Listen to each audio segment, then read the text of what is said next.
प्रेम से बोलिए सतनाम साक्षी। साक्षी दर्शन।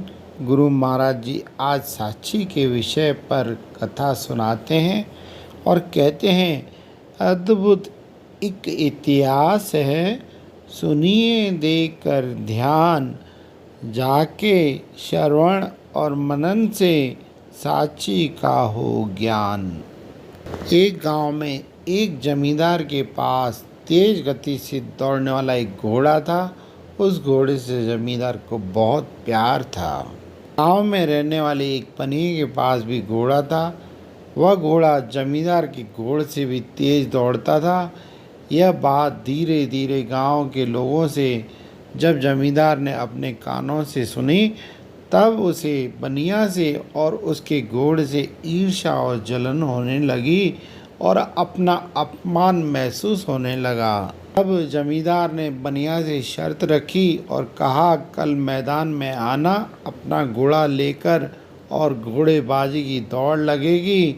गांव वाले वहाँ इकट्ठे होंगे, तब देखेंगे किसका घोड़ा तेज दौड़ता है। इस तमाशे को देखने के लिए दूसरे दिन गांव वाले भी सभी उपस्थित हुए। दोनों ने अपने अपने घोड़े दौड़ाए। तब थोड़ी देर के बाद बनिया का जो घोड़ा था कुछ आगे निकला। जमींदार कहने लगा, हे बनिए, रुक जाओ, ठहरो, मेरी बात सुनो। बनिया रुका। तब जमींदार ने कहा, तुम अपना घोड़ा मेरे पीछे कर लो। तब बनिया कहने लगा, जमींदार साहब, आपकी बात मेरी समझ में आ गई है। आप अपनी बल, ताकत और शक्ति का प्रयोग करके अपनी शर्त जीतना चाहते हैं। आप बड़े हो, सचमुच कुछ भी कर सकते हो। अन्याय से आपको विजय तो अवश्य प्राप्त हो जाएगी। गांव वाले देखेंगे आप वहां पहले पहुंचे हैं, इसलिए आपके घोड़े को विजयी घोषित भी कर देंगे।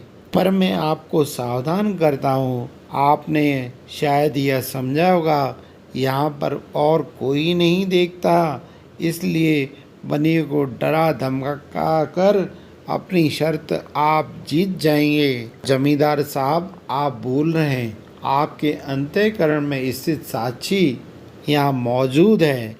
आप जरा अपने उस साक्षी से यह पूछकर बताओ कि हकीकत में घोड़ा किसका तेज दौड़ने वाला है। जमींदार साहब, अब यह फैसला मैं आपके ऊपर ही छोड़ता हूँ।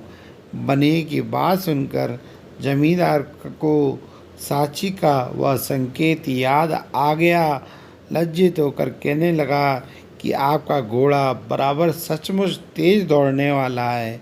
तब गुरु महाराज जी कहते हैं, कथा का मतलब यह है, प्रत्येक जीव के अंदर अंतःकरण में स्थित चेतन जो शक्ति है वह साक्षी है, जो सच और असत्य और सत्य को बताने वाली है, हर कार्य को कराने वाली है।